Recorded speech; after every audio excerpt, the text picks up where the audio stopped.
welcome to my page.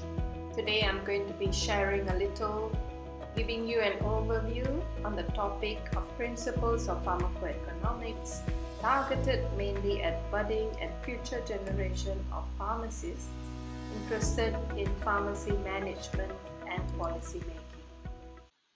Here I will be taking you through the slides and giving you an overview of what it takes and the principles of economics, how they can be applied to the use of pharmaceutical products, be it services, drugs, or intervention.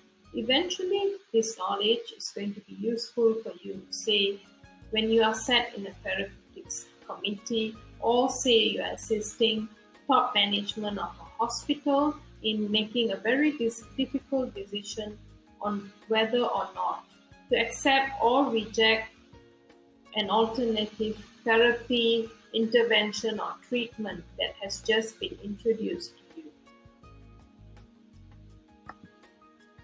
That being said, the principle is really to apply economics analysis to the use of pharmaceuticals, including but not limited to drugs, surgical procedures, devices, and services or programs. Essentially, the analysis would involve parameters of, firstly, health-related consequences or outcomes, and secondly, cost of two or more alternatives. Pharmacoeconomics can be useful in many settings, industries, and businesses, particularly so in countries or organizations where budget is limited, and understandably, they would want to still maximize their health impact despite the limited. Moreover, this is in line with the objective of achieving more cost-effective prescribing, given the current restrictions that a majority of industries are facing in the wake of the COVID-19 pandemic. Here in this graph, I really wanted to highlight the relationship between the two parameters. Firstly, cost. In this case, health expenditure per annum per capita measured in 2010 international dollars. International dollar is a hypothetical unit of currency that has the same purchasing power that the US dollar had in the US at a given point in time, in this case 2010. It takes into account inflation and price differences between countries. Secondly, life expectancy. It is the parameter representing health-related outcomes. Life expectancy is the number of years a newborn infant born today, or rather in this case in 2015, is expected to live up to, assuming that the patterns of mortality were to remain constant throughout his or her life. From this graph, you can see the US spent the highest on health. In fact, it has been overspending throughout the years. In 2015, it spent about $8,700 international dollars, and yet the corresponding life expectancy is only 18 years. Whereas countries which spend much less, like Japan here in 2015, spent only $3,900 international dollars, and yet its people were expected to live up to the age of 84 years. This goes to show that cost does not always correspond to health-related outcomes, although you would have hoped to achieve so. You are probably curious to know about Malaysia. While I did not find conclusive information on health expenditure, life expectancy has been well reported.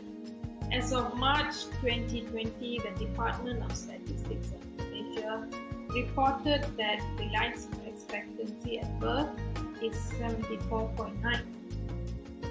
If you stratify this figure, females were expected to live longer until the age of about 78, while men's life expectancy were 5 years shorter i.e. until the age of 73. There are essentially 5 types of pharmacoeconomic analysis that you can apply. Firstly, cost of illness, COI. Secondly, cost minimization analysis, CMA. Thirdly, cost-benefit analysis, CBA. Fourthly, cost-effectiveness analysis, CEA. And fifth, cost-utility analysis, CUA. Cost of illness, abbreviated as COI, is perhaps the simplest measure which does not consider efficacy of treatment. It simply looks at the cost in question as a fraction or percentage. To give you an example, cost for diabetes mellitus will simply be computed as total operational costs for the hospital times the cost for diabetes treatment divided by the cost for treating all other diseases. With cost minimization analysis or CMA, the effectiveness of two therapies, drugs or intervention, must be similar. To give you an example, all the listed drugs for diabetes here were proven via clinical trials that they are comparable in efficacy. By looking at these drugs, glyburide, available in 3 brands, and glipizide, available extended immediate release and S extended release, which do you think is the most cost effective, or rather cost minimizing option? Yes, you're right, glipizide, which costs about $20 US, is the answer, that being in the extended release form. The principle of cost-benefit analysis is to essentially assign dollar value on intangible items such as the benefits and costs or effects of a decision. It is the process used to measure the benefits of a decision minus the costs associated with taking that action.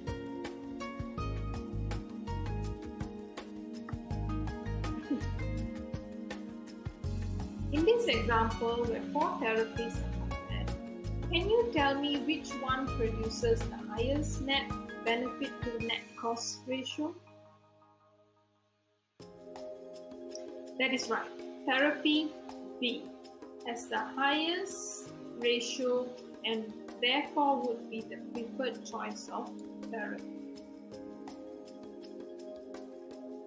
Unlike CBA, where you choose the highest value, for cost effectiveness analysis or CEA, you would want to choose the smallest value.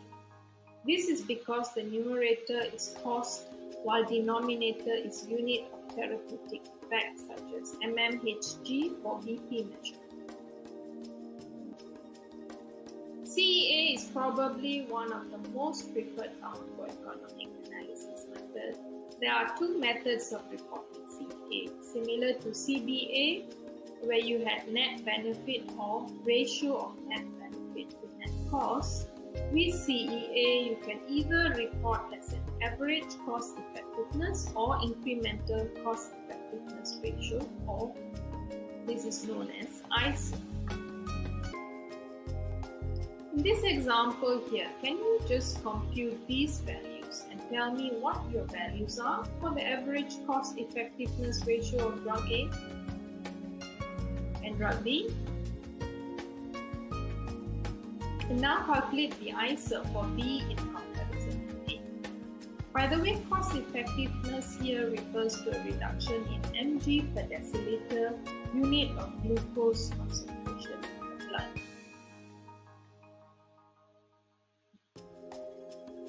Don't give your answers just yet. Alright, now that you have your answers, can I invite all of you to go to this link and compute your answers just yet? These are the correct answers. Average cost effectiveness for drug A is $1.67 per mg per deciliter reduction of glucose concentration. The average cost effectiveness for drug B is $1.75 per mg per deciliter reduction of glucose concentration. As for ICER, the answer is $2, and I am going to explain more in the next slide. It would basically cost $2 for every additional reduction of 1 mg of blood glucose concentration when using drug B versus drug A. With ICER, incremental is the key concept. It is essentially the net change in cost over net change in health effect. ICER does not tell you to choose the one that costs less, but gives you an estimation of how much more it will cost with option B. For that reason, perhaps you can understand it better if you can picture a line drawn right across the graph. We will call this line the line of threshold.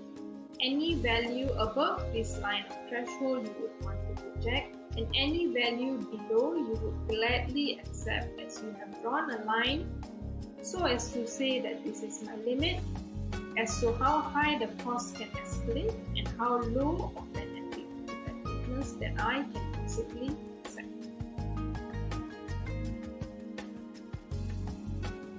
To further explain, in this incremental cost effectiveness trend, ICER is presented graphically as a ratio between costs and the effectiveness. 4 quadrants represent all combinations of possible outcomes.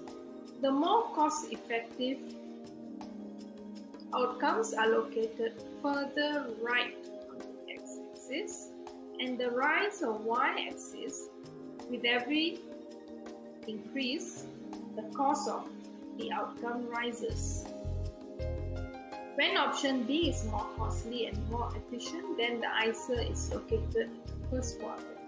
In case a more costly and less efficient option is available, ICER is in the second quadrant. Therefore, essentially, you would want to accept any option that results in an ICER below this line of threshold.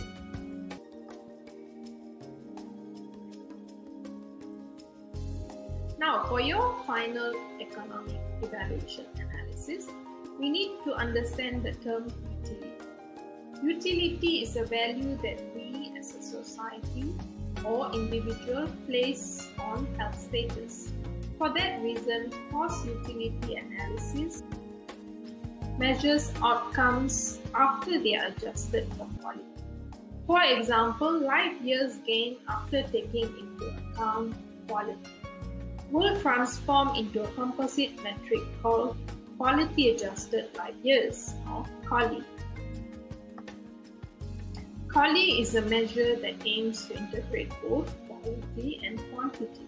For instance, although a treatment may increase one's life expectancy by 2 years, the fact that it may result in uncomfortable adverse effects, such as, say, nausea and vomiting in chemotherapy, this therefore results in a 25% reduction of quality of life, thereby the patient is left with only 75% or 3/4 of net gain in the length of surviving years, i.e. 2 years is now reduced to 1.5 QALY. This slide is here really just to give you a one-page summary of all the 5 economic evaluation methods that you can apply as appropriate when analyzing pharmaceutical products.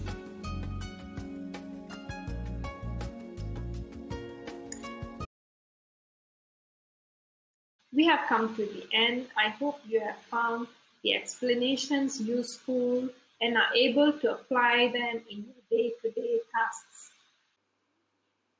Do hit the like button and please subscribe below.